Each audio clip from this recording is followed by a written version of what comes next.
Mi nombre es Maragilane Guerrero Roldán y hoy les hablaré sobre las teorías de la personalidad junto con mi compañera Ángela Moreno. Primera teoría. Teoría psicoanalítica. La teoría psicoanalítica explica el comportamiento humano en términos de la interacción de varios componentes de la personalidad. Su primer exponente y creador de esta teoría fue Sigmund Freud.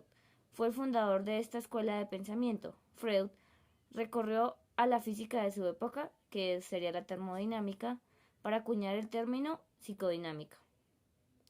Basado en esa idea de convertir el calor en energía mecánica, propuso que la energía psíquica podría convertirse en comportamiento. La teoría de Freud le da importancia central a los conflictos psicológicos dinámicos e inconscientes.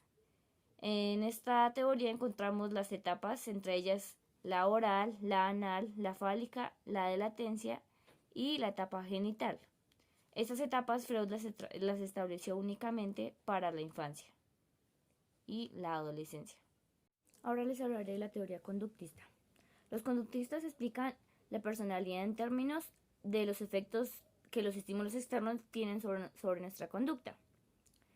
Los enfoques utilizados para analizar el aspecto conductual de la personalidad se conocen como teorías conductuales o teorías de acondicionamiento del aprendizaje. Uno de sus principales exponentes fue Skinner, quien presentó el modelo que enfatizaba la interacción mutua de la persona con su entorno. Un ejemplo sería que Skinner creía que los niños hacían cosas malas porque el comportamiento obtenía atención de sus padres. Por ejemplo, llorar. Ellos al llorar obtenían la atención rápida de sus padres. O también otro ejemplo sería, como otro gran exponente de esta teoría, Iván Pavlov con sus experimentos clásicos con los perros, que al momento de él con una campanilla los perros venían o salivaban, y esos fueron uno de los aportes a esta teoría de la personalidad. La teoría social cognitiva. En la teoría cognitiva, el comportamiento es explicado como guiado por las cogniciones, por ejemplo, nuestras expectativas sobre el mundo, especialmente los que ponemos sobre otras personas. Las teorías cognitivas son teorías de la personalidad que hacen hincapié en los procesos cognitivos, tales como el pensar y juzgar. Albert Bandura fue uno de sus principales representantes. Él también se guió un poco por el conductismo, ya que él dijo que si cierta conducta era recompensada de manera positiva, se seguía repitiendo, y si cierta conducta era rechazada, se cambiaba y eso provocaba un cambio en nosotros. También sugirió que las fuerzas de la memoria y las emociones funcionaban junto con nuestras influencias del entorno. La teoría humanista. La psicología humanista se enfatiza en que todas las personas tenemos un libre albedrío y que esto juega un papel activo en la determinación de cómo nos comportamos.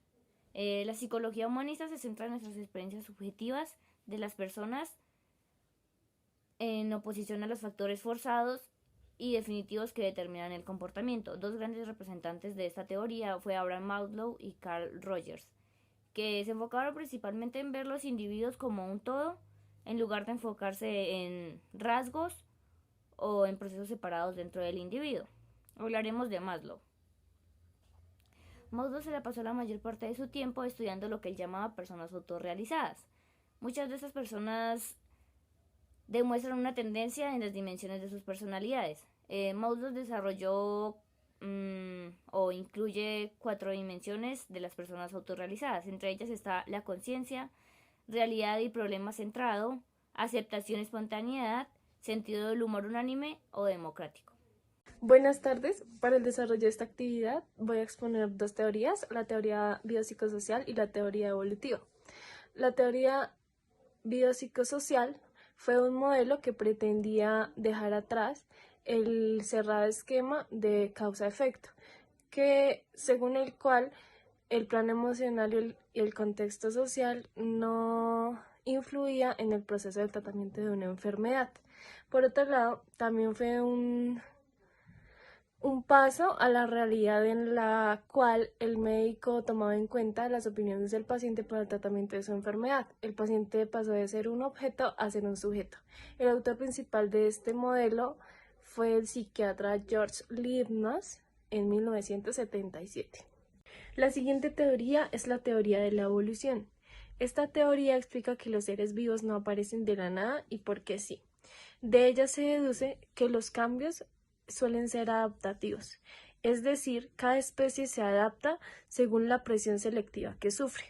Su autor principal fue Charles Darwin. Su fecha de publicación fue con el libro El origen de las especies, el 24 de noviembre de 1859.